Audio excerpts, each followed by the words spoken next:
এ ঘটনা কাউকে কখনো বলিনি, কিন্তু এই 5 বছর ধরে ব্যাপারটা বুকে চেপে রেখে আমি হাঁপিয়ে উঠেছি। মনে হচ্ছে এই বুঝি দম বন্ধ হয়ে মারা যাব।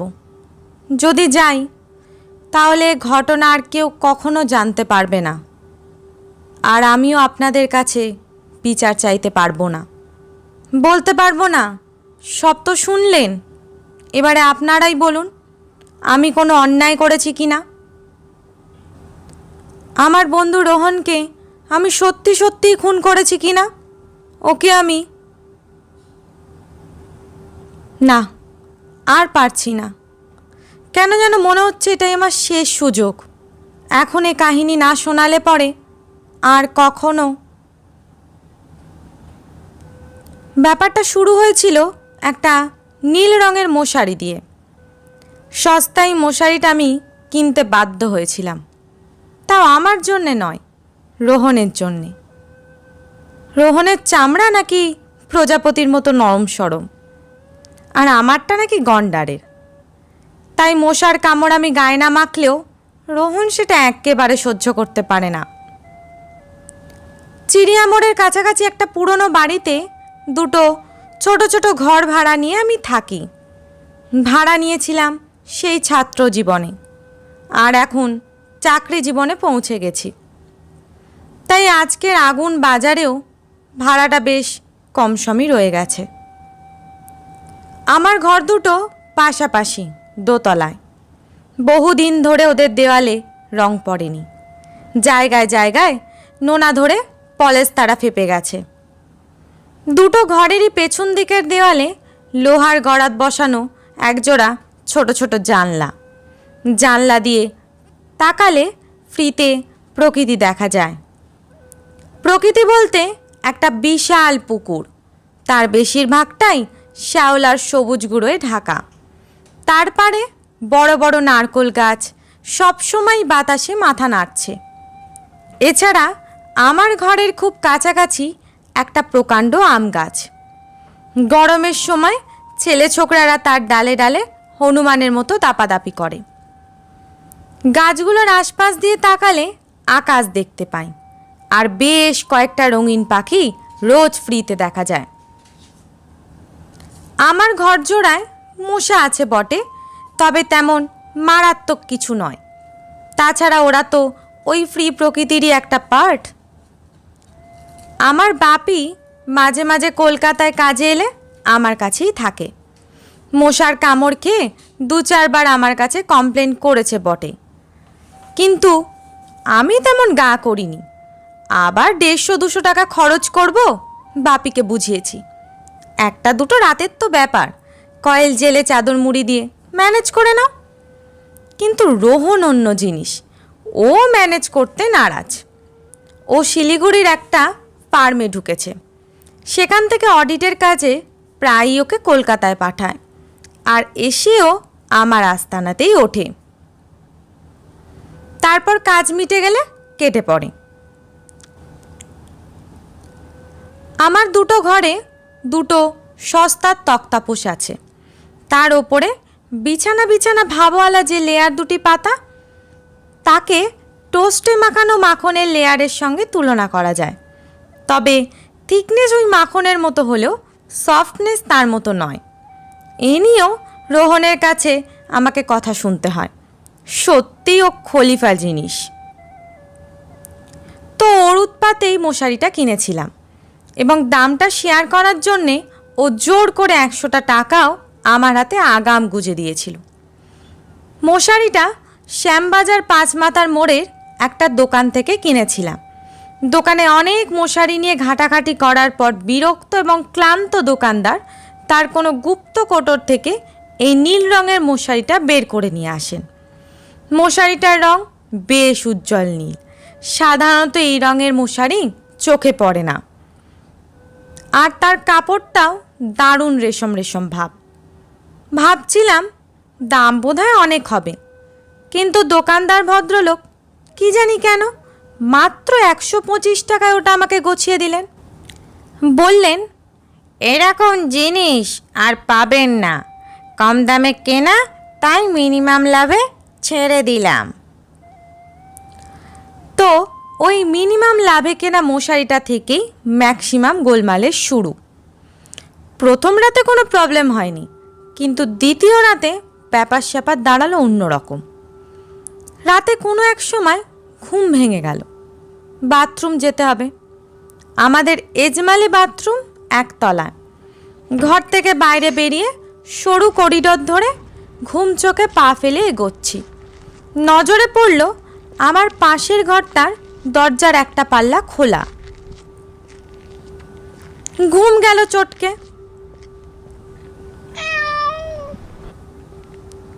রাতে আমি ঘরটায় তালা দিই না, তবে বাইরে থেকে দরজা টেনে হাঁসকল লাগিয়ে দিই। কিন্তু সেটা তো নিজে থেকে আর খুলতে পারে না। তাহলে কি করে চোর ঢুকলো ঘরে? কিন্তু ঘরে তো চুরি করার মতো বিশেষ কিছু নেই। তাছাড়া এই বাড়িটার দোতলায় আমি একা থাকলেও একতলায় 4 ঘর ভাড়াটে রয়েছে। দোতলায় কাউকে আসতে হলে সেই ঘরগুলো পেরিয়ে আসতে হবে। সেটা চোর চাচরদের পক্ষে যথেষ্ট ঝুঁকির ব্যাপার। তাই আমার দোতলাটা সবসময় নিরিবিলি এবং নিরাপদ। এ বাড়ির করিডোর বা সিঁড়িতে কোনো আলো নেই, কিন্তু তাতে আমার কোনো অসুবিধা হয় না। রাস্তার লাইট বা অন্যান্য ঘর থেকে ছিটকে আসা আলোয় দিব্যি কাজ চলে যায়। আর আকাশে চাঁদ থাকলে খানিকটা বাড়তি সুবিধে পাওয়া যায়। তাছাড়া এত বছর এ বাড়িতে থেকে এই করিডোর বা সিঁড়ির প্রতিটি ভাঁজ আমার মুখস্থ হয়ে গেছে। তাই রাতে বাথরুম যাওয়ার সময় কোনো কালই আমি টর্চ ব্যবহার করি না। প্রথমে ভাবলাম চিৎকার করে লোক জড়ো করি, কিন্তু তারপরেই মনে হলো এ পাড়ায় চুরি টুরির সেরকম ট্র্যাডিশন নেই। শেষে যদি দেখা যায় চোর টোর কিছু নয়, তাহলে ব্যাপারটা বিতিকিচ্ছিরি হাস্যকর এপিসোড হয়ে দাঁড়াবে। সুতরাং একটিবার দরজার পাশ থেকে উঁকি মেরে দেখি। পা টিপে টিপে দরজার খুব কাছে এগিয়ে গেলাম। দেওয়াল ঘেঁষে দাঁড়িয়ে খোলা পাল্লা দিয়ে উঁকি মারলাম ঘরের ভেতরে, এবং যা দেখলাম তাতে ব্যাপার স্যাপার আমার পছন্দ হলো না।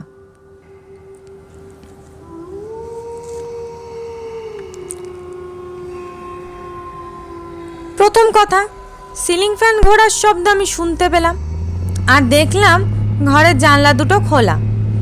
খোলা জানলা দিয়ে অন্ধকার গাছের ডালপালা আর খানিকটা আকাশ দেখা যাচ্ছে। বাইরের বাতাসে গাছের পাতা নড়ছে। অথচ রোজ রাতে আমি ঝড় বৃষ্টির ভয়ে জানলা দুটো নিজের হাতে ছিটকিনি এঁটে বন্ধ করি। কাল রাতেও করেছি। জানলা দুটো এমন হাট করে খুলল কি? আশ্চর্য! কোনো চোর নিশ্চয়ই কাজ করবে না। মশারিটা কে যেন দড়ি দিয়ে তক্তাপোষের ওপরে দিব্যি টাঙিয়ে দিয়েছে, আর মশারির ধারগুলো পরিপাটি করে পাতলা তোষকের নিচে গুঁজে দিয়েছে। জানলা দিয়ে ছুটে আসা বাতাস আর সিলিং ফ্যানের হাওয়ায় মশারির নীল কাপড়ে তীর তীরে ঢেউ খেলে যাচ্ছে। মশারিটা আমি মোটেই টাঙাইনি। ওটা ভাঁজ করে ঘরের একপাশে দাঁড় করানো একটা ছোট টেবিলে রেখেছিলাম। তাহলে খুব দ্রুত চিন্তা করছিলাম, যুক্তি দিয়ে ঘটনাগুলো ব্যাখ্যা করার চেষ্টা করছিলাম। তাতে যেটা মনে হলো, নিশ্চয়ই বাপি কিংবা রোহন কাল গভীর রাতে আচমকা এই বাড়িতে এসে হাজির হয়েছে। নিচের ভাড়াটেরা ওদের চেনে, তাই দোতলায় উঠে আসতে কোনো অসুবিধা হয়নি। তারপর আমাকে অযথা ডেকে ঘুম না ভাঙিয়ে চুপচাপ তক্তাপোষে শুয়ে পড়েছে, এবং টেবিলের ওপরে নতুন মশারিটা দেখে বিনা দ্বিধায় সেটা কাজে লাগিয়েছে। কিন্তু কে রাতের কুটুম্ব, বাপি না রোহন?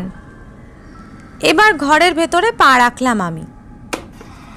সুইচ টিপে আলো জ্বাললাম। একই সঙ্গে ডেকে উঠলাম, কে? বাপি? কোনো সাড়া নেই। আমি দরজার কাছে দাঁড়িয়েই মশারির ভেতরটা দেখার চেষ্টা করলাম, কিন্তু আলো জ্বালার ফলে মশারির নীল রঙের ঘন বুনট পেরিয়ে ভেতরটা দেখা যাচ্ছে না। তবে আবছা একটা আভাস মতন পাওয়া যাচ্ছে। মনে হচ্ছে যেন মশারির ভেতরে কেউ শুয়ে আছে। আমি আবার ডেকে উঠলাম, কে? রোহন? এবার আগের চেয়ে জোরে ডেকেছি, কিন্তু তাও কেউ উত্তর দিল না, কিংবা ঘুমের ঘোরে ডাক শুনতে পেল না। ভৌতিক কিংবা অলৌকিকে আমার ছিটে ফোটাও বিশ্বাস নেই, অন্তত কোনো কালে ছিল না। কিন্তু এখন যে একটু গা ছমছম করছিল না তা নয়। আমি কিছুক্ষণ চুপচাপ দাঁড়িয়ে রইলাম। খোলা জানালা দিয়ে বাতাস ঢুকছিল, আম গাছের পাতা খসখস শব্দ তুলছিল। আমার মনে হচ্ছিল মশারিটা যেন একটা প্রাণী থম মেরে কিসের জন্য যেন অপেক্ষা করছে।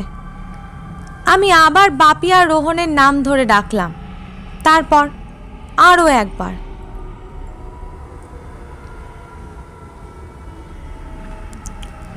মশারি তবুও চুপচাপ। মশার পিনপিন শব্দ কানে এলো। আমি এক দৃষ্টে মশারিটার দিকে তাকিয়ে, মশারিটাও মনে হলো ওর অদৃশ্য চোখ দিয়ে আমাকে দেখছে।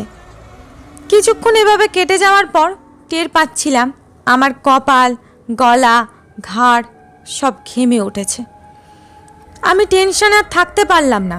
হঠাৎই দুঃসাহসের একটা ঝটকা খেলে গেল আমার মাথায়। সেই ঝটকায় ক্ষিপ্ত পাগলের মতো ছুটে গেলাম মশারিটার দিকে। হ্যাঁচকা টানে মশারিটা তুলে ধরলাম শূন্যে। টানা হ্যাঁচড়া একটা দড়ি পট করে ছিঁড়ে গেল, আর দলা পাকানো মশারিটা খামচে ধরে আমি বোকার মতো দাঁড়িয়ে রইলাম। কারণ মশারির ভেতরে কেউ নেই, বিছানা শূন্য। অবাক চোখে বিছানার দিকে তাকিয়ে যখন এই মাঝরাতে হেয়ালির উত্তর ভাবছি, তখন হঠাৎই নাকে একটা গন্ধ পেলাম। গন্ধটা অনেকটা যেন হালকা ঘামের গন্ধ। একই সঙ্গে বিছানায় হাত দিয়ে সামান্য উষ্ণতা টের পেলাম, যেন বিছানায় এতক্ষণ ধরে কেউ শুয়েছিল, এই মাত্র উঠে চলে গেছে।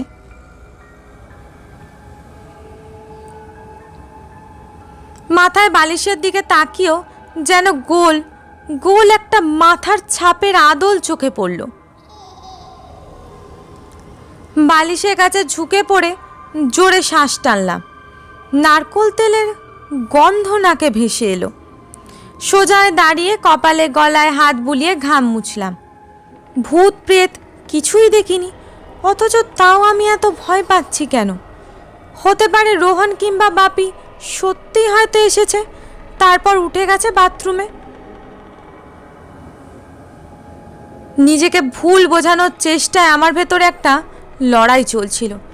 বেশ বুঝতে পারছিলাম যুক্তি ক্রমশ হেরে যাচ্ছে কুসংস্কারের কাছে। একটু পরে আমি মশারিটা ফেলে দিলাম বিছানায়। মনে সাহস জড়ো করে ঘরের বাইরে বেরিয়ে এলাম। করিডোর ধরে এগোলাম বাথরুমের দিকে, কিন্তু যা আন্দাজ করছিলাম তাই। বাথরুমে কেউ নেই, না বাপি না রোহন। সুতরাং বাথরুম সেরে আবার উঠে এলাম দোতলায়। খোলা দরজা দিয়ে উঁকি মারলাম। ঘরের অবস্থা একই রকম, টিউবলাইট একইভাবে জ্বলছে, সিলিং ফ্যানও চলছে, মশারিটাও পড়ে আছে বিছানায়। বিরক্তির একটা শব্দ করে ঘরের আলো পাখা নিভিয়ে দিলাম। দরজার পাল্লা টেনে দিয়ে হাঁসকল লাগিয়ে দিলাম আবার। নিজের ঘরে ফিরে এসে অন্ধকারে বিছানায় শুয়ে শুয়ে মশারিটার কথা ভাবতে লাগলাম, কিন্তু কিছুতেই একটা সহজ স্বাভাবিক ব্যাখ্যা দাঁড় করাতে পারলাম না। পরপর 3 দিন, কিংবা বলা ভালো 3 রাত্রির বেশ নিশ্চিন্তে কাটলো। মাঝরাতে উঠে পাশের ঘরের হাঁসকল খুলে দেখেছি কোনো অলৌকিক ব্যাপার নেই। জানলা দুটো দিব্যি বন্ধ এবং মশারিটা ভালো ছেলের মতো টেবিলের ওপরে ভাঁজ করা অবস্থায় শুয়ে আছে। তখন মনে হলো সেদিন রাতে যা দেখেছি সেটা আমার মনের ভুল নয় তো। হয়তো ভাবছিলাম রোহন কিংবা বাপি হঠাৎ করে কলকাতায় চলে আসতে পারে, মশারিটা টাঙিয়ে দিলে আর ওদের মশার কামড় খেতে হবে না। হয়তো আধো ঘুমে এসব নিয়েই স্বপ্ন দেখছিলাম। তারপর স্বপ্নের ঘোরে পাশের ঘরের দরজা খুলে ওসব ভুলভাল জিনিস দেখেছি।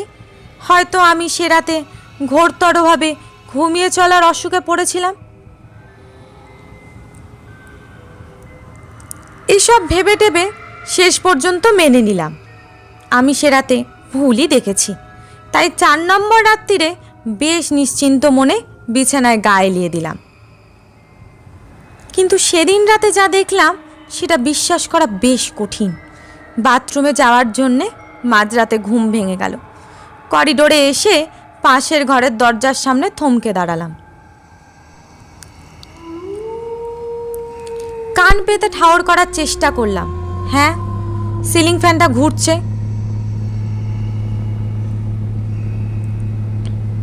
পুরনো পাখার কিচকিচ শব্দও শোনা যাচ্ছে। তাড়াতাড়ি হাঁসকল খুলে দরজার পাল্লা ঠেলে দিলাম ভেতরে। নীল মশারিটা তক্তপোষে পরিপাটি করে টাঙানো রয়েছে। মশারির ওপাশে জানলা দুটো খোলা। জানলা দিয়ে ঢুকে পড়া বাতাসে এবং সিলিং ফ্যানের হাওয়ায় মশারির কাপড় নড়ছে, দুলছে। দৃশ্যটা দেখা মাত্রই আমি সেদিনের মতো হাত বাড়িয়ে সুইচ টিপে দিলাম। দুবার ঝিলিক মেরে টিউবলাইট জ্বলে উঠল। আর তখনই মনে হলো দরজার হাঁসকল তো বাইরে থেকে বন্ধ ছিল। তাহলে কেউ ভেতরে ঢুকে মশারি বা টাঙালো কি করে, আর পাখাই বা চললো কি করে? একটা ঠান্ডা ভয় আমাকে জাপটে ধরল। মনে হলো ঘরের বাতাস কমে গেছে, আমার দম বন্ধ হয়ে আসছে। আলো জ্বালার জন্যে মশারির ভেতরটা দেখা যাচ্ছিল না। তাছাড়া বাতাসে মশারির কাপড়ে ঢেউ খেলছিল বলে দেখতে অসুবিধা হচ্ছিল আমার। হঠাৎই আমার মনে হলো মশারির ভেতরে কেউ যেন নড়ছে। কারণ কোনো শব্দ টব্দ হলেও মশারিটা জায়গায় জায়গায় যেমন ফুলে উঠছিল, মানে কারোর মাথা কিংবা হাতটাতে আদল বোঝা যাচ্ছিল, যেন মশারির ভেতর থেকে কেউ আমাকে ভালো করে দেখার চেষ্টা করছে, অথবা মশারির দেওয়াল ফুঁড়ে বেরিয়ে আসতে চাইছে। আমি একবারে পাথর হয়ে গেলাম। অবাক ভয়ের চোখে সেই অপার্থিব দৃশ্যের দিকে হাঁ করে তাকিয়ে রইলাম। আমার কপাল থেকে ঘামের ফোঁটা যে গাল গড়িয়ে বেয়ে পড়ছে সেটা অনুভবে টের পেলাম। হঠাৎ শ্বাস প্রশ্বাসের ফোঁস-ফোঁস শব্দ কানে এলো। শব্দটা এমন কেউ যেন হাঁপাচ্ছে। স্পষ্ট বুঝতে পারলাম শব্দটা আসছে মশারির ভেতর থেকে।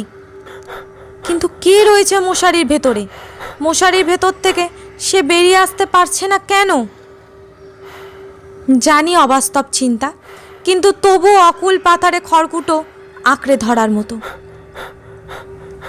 আমি রোহন আর বাপির নাম ধরে ডেকে উঠলাম, কিন্তু যে কণ্ঠস্বর আমার গলা দিয়ে বেরিয়ে এলো সেটা আমার কাছেই অচেনা ঠেকল। রোহন, বাপি। কোনো সাড়া নেই, তবে শ্বাস প্রশ্বাসের শব্দ পাওয়া যাচ্ছে। রোহন, রোহন। এবারে বেশ জোরে ডেকেছি, বাপি, বাপি, বাপি। কিন্তু এবারেও কোনো সাড়া নেই, শুধু ভারী শ্বাস প্রশ্বাস। গলা পর্যন্ত ভয় টইটুম্বুর অবস্থাতেও আমার মধ্যে কি করে যেন একটা মরিয়া ঝোঁক জ্বলসে উঠল। মনে হলো মশারিটাই আমার চিরশত্রু, ওটাই বড় বড় নিঃশ্বাস ফেলছে। সঙ্গে সঙ্গে পাগলের মতো ছুটে গিয়ে ঝাঁপিয়ে পড়লাম মশারিটার ওপরে। পটপট করে মশারি টাঙানোর দুটো দড়ি ছিঁড়ে গেল, আর আমি শূন্য মশারি বুকে নিয়ে তক্তপোষে আছড়ে পড়লাম। তারপর পাগলের মতো মশারিটাকে হাতড়াতে লাগলাম। কার অস্তিত্বের খোঁজে চাপড় মেরে থাপড়ে থাপড়ে দেখতে লাগলাম ওটার নানান জায়গায়, কিন্তু কোনো লাভ হলো না, কেউ নেই।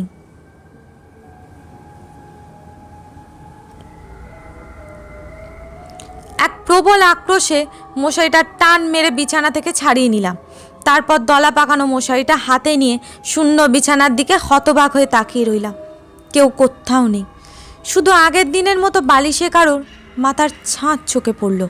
নাকে এলো ঘামের গন্ধ। আর বিছানায় হাত রেখে মনে হলো যেন বাড়তি উষ্ণতা টের পেলাম। ভয়ে স্পঞ্জের মতো ফোপড়া হয়ে গেলাম এবং তার ফাঁক ফোকরে ঠান্ডা ভয়ের স্রোত ঢুকে গেল।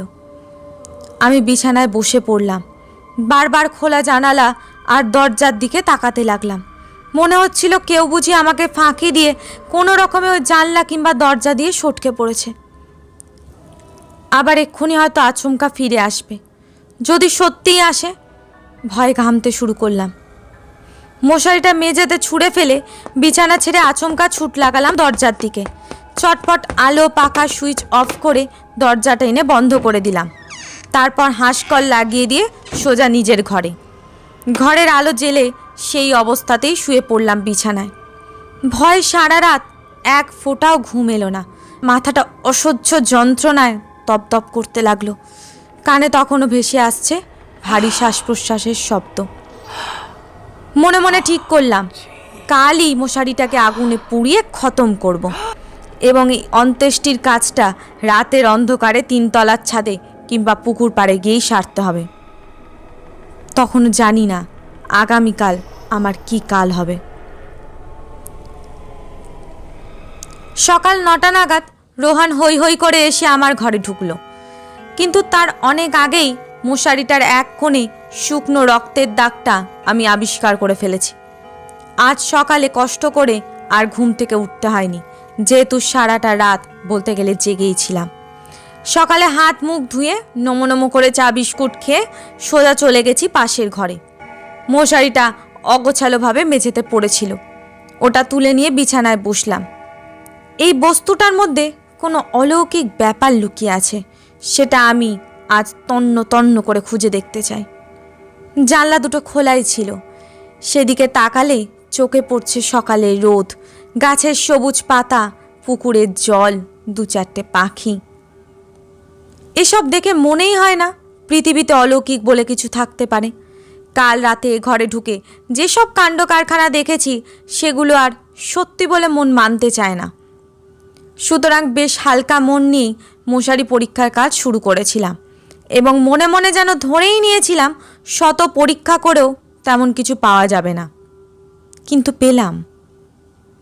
মশারির এক কোণে ভাঁজের আড়ালে একটা দাগ দেখতে পেলাম। পেরো পেরো বলে ডাকতে ডাকতে রোহন দোতলায় উঠে এলো। তারপর শটাং ঢুকে পড়লো আমার ঘরে। ঢুকেই একটা চেয়ার দখল করে বসে পড়লো রোহন। লম্বা হাঁপ ছেড়ে বলল, পেরো শোন, এই ক্ষেপে 3 দিন থাকবো। শালা এই চাকরিটা করে লাইফ হেল হয়ে গেল, আর বাঁচতে ইচ্ছে করে না। কথা শেষ করেই পকেট থেকে সিগারেটের প্যাকেট বের করলো, আমার দিকে হাত বাড়িয়ে বলল, দে আগুন দে। রোহন এইরকমই, ভীষণ মুডি। আমার ডাকনাম পড়ি, কিন্তু রোহন সেই ছোটবেলা থেকেই আমাকে পেরো বলে ডাকে। আমার এতে আপত্তি ছিল, কিন্তু রোহন পাত্তা দেয়নি। এক তুড়িতে সব আপত্তি উড়িয়ে দিয়েছে। তারপর থেকে ওই পেরোর গেরো আমার কপালে গেঁথে গেছে। একটা ড্রয়ার থেকে লাইটার বের করে রোহনকে দিলাম। ও ফস করে আগুন জ্বেলে সিগারেট ধরালো। সিগারেটের টান মারতে মারতে লাইটারটা আমার হাতে ফিরিয়ে দিল। কয়েক সেকেন্ড পরই ও হুকুমের ঢঙে বলল, 1 গ্লাস জল খাওয়া, তারপর তোর হাতের তৈরি ফার্স্ট ক্লাস চা। আমি ঘরের এক কোণে গিয়ে প্লাস্টিকের বোতল থেকে একটা গ্লাসে জল ঢালতে লাগলাম। রোহন আবার সরাসরি বোতল থেকে জল খেতে পারে না, ওর কিছু খুচরো বাবুয়ানি আছে। রোহন আমার ছোটবেলার বন্ধু হলেও ওর সঙ্গে আমার কোনো তুলনা হয় না। কোথায় ও আর কোথায় আমি। রোহন পড়াশোনায় বরাবর 1 নম্বর, আর আমি যে কত নম্বর সেটা স্রেফ ভুলেই গেছি। ও দেখতে সুন্দর, ফর্সা, মাথায় কোকড়া চুল, চিবুকের ডান দিকে ছোট্ট তিল, বিউটি স্পট, শক্তপোক্ত চেহারা, মাথায় বেশ লম্বা। তাছাড়া দারুণ চাকরি করে। আর আমি রোগা, কালো, হাইট মাঝারি, বুদ্ধিও তাই, সেই সঙ্গে চাকরিটাও। সত্যি মাঝে মাঝে রোহনকে আমার হিংসে হয়।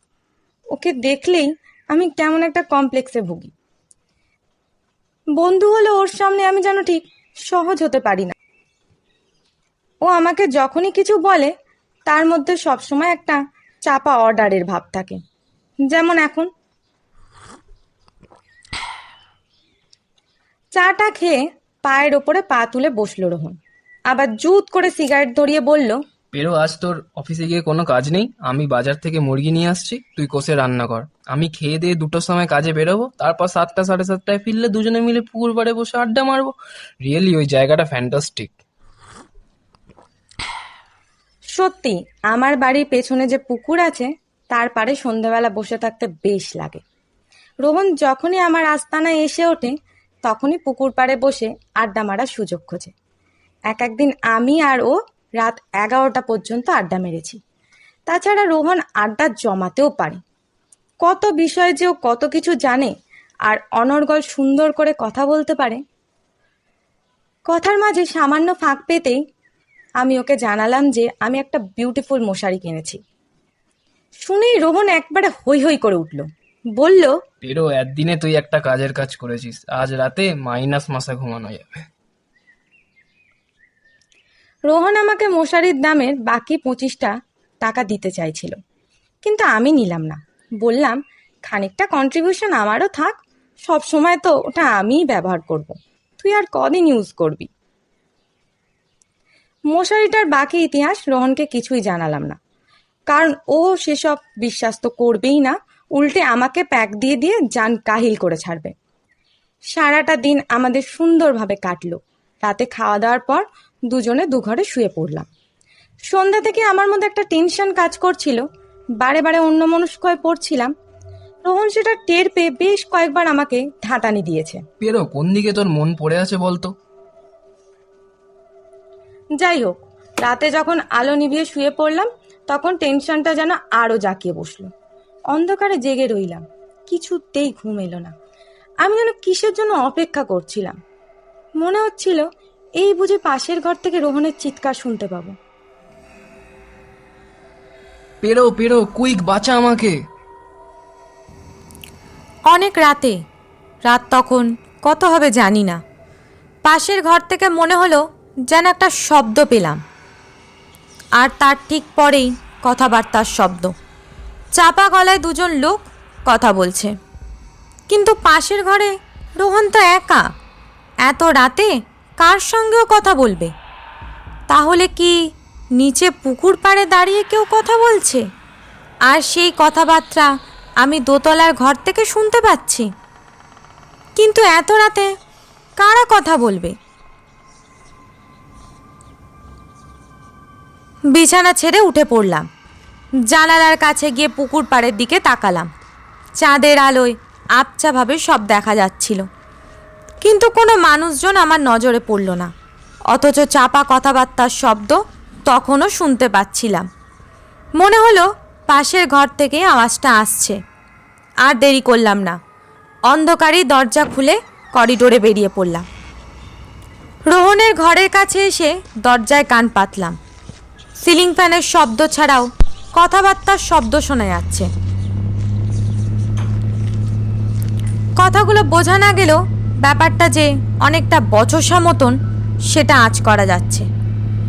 দরজায় দুবার টোকা দিয়ে চাপা গলায় ডেকে উঠলাম, রোহন, রোহন। সঙ্গে সঙ্গে সব কথাবার্তা যেন থেমে গেল, শুধু সিলিং ফ্যানের কিচমিচ শব্দ। এ ঘরে দরজার ছিটকিনিটা বেশ গোলমেলে, ঠিকমতো আটকাতে চায় না। বাইরে থেকে দরজার পাল্লায় একটু ঠোকাঠুকি করলেই খুলে যায়। তাছাড়া রোহন অনেক সময় ছিটকিনি না এঁটেই শুয়ে পড়ে, কারণ ও ভালো করে জানে এ ঘরে চুরি করার মতো কিছু নেই। রোহন কোনো উত্তর দিচ্ছে না দেখে আমি আবার ওর নাম ধরে ডাকলাম, কিন্তু 3বার ডেকেও সাড়া না পেয়ে দরজায় বেশ জোরে 2বার ধাক্কা দিলাম। ঠং করে ছিটকিনিটা পড়ে গেল, নাকি রোহনই ছিটকিনিটা ওরকম আওয়াজ করে খুলল। এবারে দরজা ঠেলতেই খুলে গেল। ঘরের ভেতরটা অন্ধকার। নাকে এলো সিগারেটের গন্ধ। আমার সিগারেট বিড়ির অভ্যেস নেই বলে গন্ধটা বেশ চড়া লাগলো। রোহন? কেউ সাড়া দিল না, অথচ তক্তা বসার দিক থেকে সামান্য নড়াচড়ার শব্দ পাচ্ছিলাম। চাপা টেনশনে আমার দম বন্ধ হয়ে আসছিল, তাই আর দেরি না করে ঘরের আলো জ্বেলে দিলাম। তারপর স্তম্ভিত হয়ে তাকিয়ে রইলাম নীল রঙের মশারিটার দিকে। মশারির ভেতরটা কিছু একটা নড়ছে, কারণ মাঝে মাঝে মশারিটা জায়গায় জায়গায় ফুলে উঠছে। ওটা নীল রঙের কাপড় ভেদ করে ভেতরটা কিছু দেখা যাচ্ছে না, শুধু আকারহীন একটা কালচে ছায়ার আভাস পাওয়া যাচ্ছে। আমি আবার রোহনের নাম ধরে ডাকলাম, রোহন, রোহন। মশারির ভেতর থেকে কোনো উত্তর এলো না, তবে এলোমেলো নড়াচড়াটা চলতেই লাগলো। আমি আর সহ্য করতে পারলাম না। মনের ভেতরে ভয় আর কৌতূহলের টানাপোড়েন চলছিল। মনে হলো রোহন আমাকে নিয়ে কী রসিকতা করছে। তাই রোহন বলে ডেকে উঠে ছুটে চলে গেলাম মশারির কাছে। এক হ্যাঁচকায় মশারিটা টান মেরে খুলে দিলাম। মশারির ভেতরে কেউ নেই, সব শূন্য। পাগলের মতো টানা হ্যাঁচড়া করে দড়ি টড়ি ছিঁড়ে মশারিটা দু হাতে খামচে ধরলাম বুকে। উত্তেজনায় বড় বড় শ্বাস নিতে লাগলাম। কোথায় গেল রোহন? এই তো মেঝেতে ওর হাওয়াই চটি পড়ে রয়েছে। ওই যে দেওয়ালের কাছে সুটকেস দাঁড় করানো রয়েছে, সবুজ রঙের ওই ভিআইপি সুটকেসটা। এগুলো ফেলে রেখে কোথায় উদয় হলো? তাছাড়া গেলই বা কোথা দিয়ে? ওর ঘরের দরজা তো ভেতর দিয়ে বন্ধ ছিল। আমি ভয়ে থরথর করে কাঁপতে শুরু করলাম। রক্তের দাগ লাগা এই ভয়ঙ্কর মশারিটাই নিশ্চয়ই রোহনকে। না না, এ অসম্ভব। আর ভাবতে পারলাম না।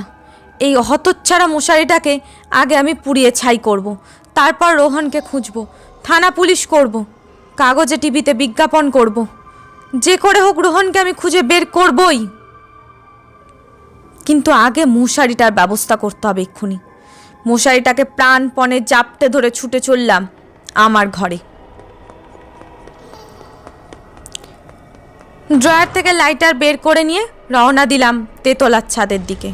সিঁড়ি দিয়ে ওঠার সময় মনে হলো মশারিটা সাপের মতো নড়ছে, আমার হাতের বাঁধন ছাড়ানোর চেষ্টা করছে। আমিও জোরে ওটাকে আঁকড়ে ধরলাম। প্রচণ্ড ভয় থেকে এক অদ্ভুত মরিয়া শক্তি আমার ভেতরে তৈরি হয়ে গিয়েছিল। সেই শক্তির জোরেই ছাদে এসে পড়লাম। মশারিটাকে মেঝেতে ছুঁড়ে ফেলে সঙ্গে সঙ্গে লাইটার জেলে ধরলাম ওটার গায়ে। মশারিটা জ্বলতে শুরু করলো। আমি একটু দূরে সরে গিয়ে হাঁপাতে লাগলাম। দেখতে লাগলাম একটা অশুভ অলৌকিক শক্তি জ্বলছে, পুড়ছে। কালো আর পোড়া গন্ধ ছড়িয়ে পড়ছে বাতাসে। আকাশের চাঁদ, তারা, রাতের আকাশ এই অন্ত্যেষ্টির সাক্ষী হয়ে রইল। হঠাৎই এক অদ্ভুত ক্লান্তি আমাকে জড়িয়ে ধরল। তন্দ্রার টানে চোখের দৃষ্টি ঝাপসা হয়ে আসতে চাইল। আর ঠিক তখনই আমাকে চমকে দিয়ে যন্ত্রণায় চিৎকার করে উঠল কেউ। উফ, জ্বলে যাচ্ছি, পুড়ে যাচ্ছি, পেরো আমাকে, বাঁচা, পেরো প্লিজ, বাঁচা আমাকে।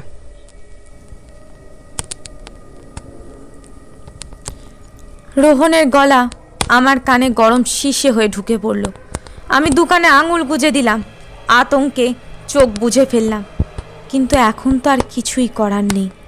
মশারিটা জ্বলে পুড়ে খাক হয়ে যাচ্ছে। যাক, সমাপ্ত। আমাদের আজকের গল্পের নাম নীল রঙের মশারি। লেখক অনিশ দেব। তোমাদের গল্পটি যদি ভালো লেগে থাকে তাহলে অবশ্যই একটি লাইক, শেয়ার আর সাবস্ক্রাইব করে দিও। আজ চলি তাহলে, টাটা। দেখা হচ্ছে নতুন কোনো গল্প নিয়ে।